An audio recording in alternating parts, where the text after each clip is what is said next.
রাতের আধারে মস্কোতে নামল একটি মার্কিন সামরিক বিমান, আর ভেতরে ছিলেন যুক্তরাষ্ট্রের সবচেয়ে ক্ষমতাধর গোয়েন্দা কর্মকর্তা সিআইএ প্রধান জন র্যাডক্লিফ। ওয়াশিংটন বা ক্রেমলিন কেউই আগে থেকে এই সফরের কোনো ঘোষণা দেয়নি। ইউক্রেন যুদ্ধের এই চরম উত্তেজনার মাঝে কেন হঠাৎ রাশিয়া গেলেন মার্কিন গোয়েন্দা প্রধান? 2021 সালের মতো আবারও কি কোনো বড় যুদ্ধের ইঙ্গিত দিচ্ছে এই গোপন সফর? নগদ নিয়ে এলো হার না মানা হার অফার।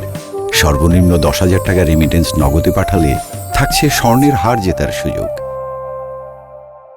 মঙ্গলবার ভোরে মস্কোর ভানুকোভা বিমানবন্দরে অবতরণ করে একটি মার্কিন সামরিক পরিবহন বিমান। ফ্লাইট ট্র্যাকিং ডেটা থেকে প্রথম সেই রহস্যের খোঁজ মিলে। জানা যায় মেরিল্যান্ড থেকে একটি বোয়িং C-17A গ্লোবমাস্টার বিমান প্রথমে লাটভিয়ার রিগায় পৌঁছায়। এরপর সেখান থেকে মঙ্গলবার সরাসরি পৌঁছায় মস্কোতে।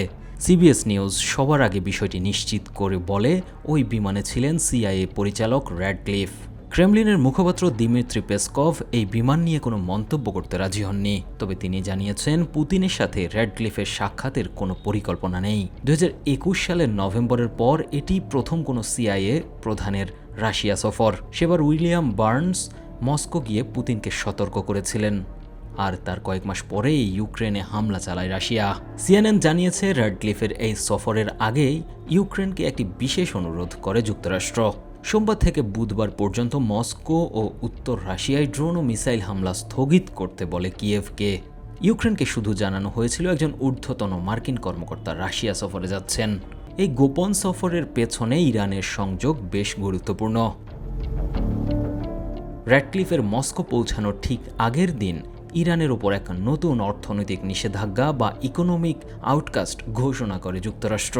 বিশ্লেষকদের মতে এই সফরের মূল লক্ষ্য হতে পারে ইরান। থিঙ্ক ট্যাঙ্ক সারাতোগা ফাউন্ডেশনের প্রধান গ্লেন হাওয়ার্ড মনে করছেন, র্যাডক্লিফ হয়তো ইরানকে সহায়তা বন্ধ করার জন্য মস্কোকে চাপ দিতে গেছেন। প্রতিরক্ষা বিশ্লেষক ব্র্যাডলি বোম্যানের মতে রাশিয়া ও ইরানের ড্রোন ও সামরিক প্রযুক্তির আদান প্রদান যুক্তরাষ্ট্রের জন্য বড় চিন্তার কারণ।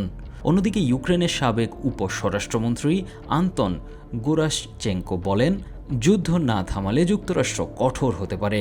এটাই হয়তো তার শেষ সতর্কবার্তা। 2021 সালে বার্নার্সের মস্কো সফরের কয়েক মাস পরই শুরু হয়েছিল ইউক্রেন যুদ্ধ। সেই ইতিহাসের ছায়া এখন র্যাডক্লিফের সফরের উপর ভর করছে। ইউক্রেনের যুদ্ধ থামানো নাকি ইরান ইস্যুতে রাশিয়াকে চাপ দেওয়া, কোনটি ছিল এই গোপন সফরের আসল উদ্দেশ্য? তার উত্তর মিলবে আগামী কিছুদিনের মধ্যেই। Z Asad, 21 television.